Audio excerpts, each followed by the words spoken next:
Hello friend, welcome to steno study. आज मैं आप लोगों को जनसत्ता न्यूज़पेपर से डिक्टेशन लिखवाने जा रही हूँ, जो 80 शब्द प्रति मिनट की रफ्तार से होगी। डिक्टेशन स्टार्ट होगी 5 सेकंड बाद।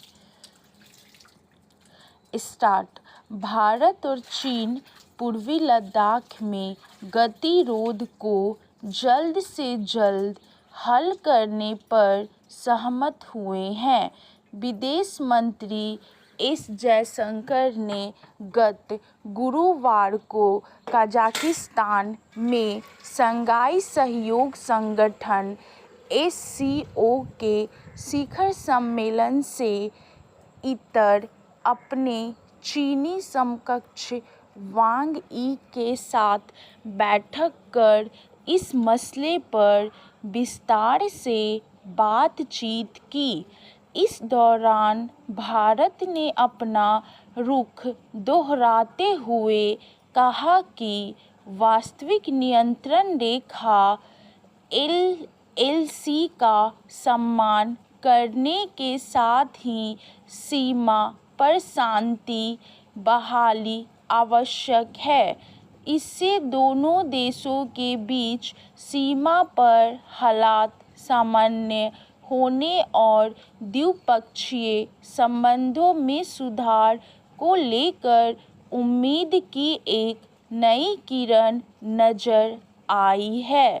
दरअसल विदेश मंत्री ने अपने चीनी समकक्ष के साथ वार्ता में साफ कहा कि दोनों देशों के बीच संबंध पारस्परिक सम्मान, आपसी हित और संवेदनशीलता पर आधारित होने चाहिए।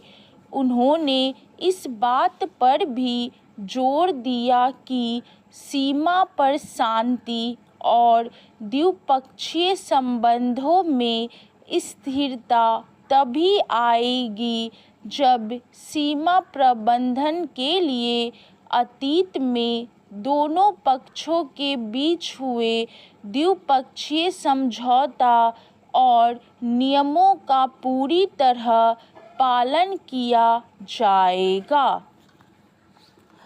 भारत चीन के बीच LAC पर शांति बनाए रखने के लिए अतीत में कई समझौते हुए हैं, जिनमें यह बात भी शामिल रही कि कोई भी देश सीमा विवाद को लेकर एक दूसरे के खिलाफ सेना या किसी अन्य तरह के बल का प्रयोग नहीं करेगा और LAC के जिन इलाके को लेकर सहमति नहीं बनी है वहां सैन्य गश्त नहीं होगी।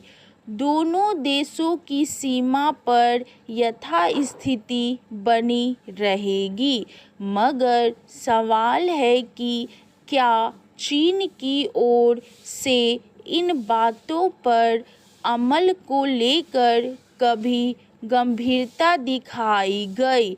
यह छिपा नहीं कि चीन की सेना की ओर से समय समय पर इन समझौते का उल्लंघन किया जाता रहा है। सीमा पर गलत तरीके से घुसपैठ करके भारत के लिए मुश्किल पैदा करने की कोशिश की जाती रही है। मई 2020 में लद्दाख की गलवान घाटी की घटना चीन की इसी हरकत का नतीजा थी, जब चीनी सेना समझौते को तोड़कर पूर्वी लद्दाख में निर्धारित बिंदुओं से आगे बढ़कर गश्त करने पहुंच गई थी। भारतीय सुरक्षा बलों ने इसका विरोध किया और दोनों पक्षों के बीच हिंसक झड़प हुई थी। तब से लेकर पूर्वी लद्दाख में गतिरोध बरकरार है। अरुणाचल प्रदेश में चीन की दखल-अंदाजी छिपी नहीं रही है। ऐसा नहीं कि इस गतिरोध को खत्म कर